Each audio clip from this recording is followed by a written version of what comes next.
Hey all, நேத்து NEET result வந்தது எல்லாருக்கும் தெரிஞ்சிருக்கும்னு நினைக்கிறேன்.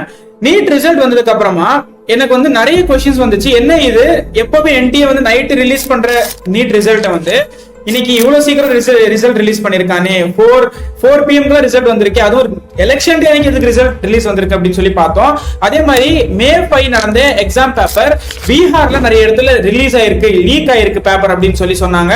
அதை அப்படியே வச்சு மூடிட்டாங்க என்டிஏ.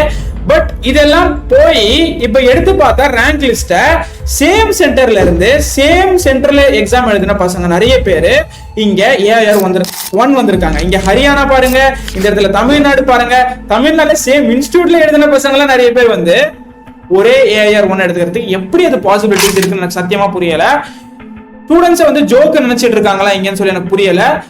இது வந்து ஒரு பெரிய மாஸ் பேப்பர் லீக் ஆயிருக்கு.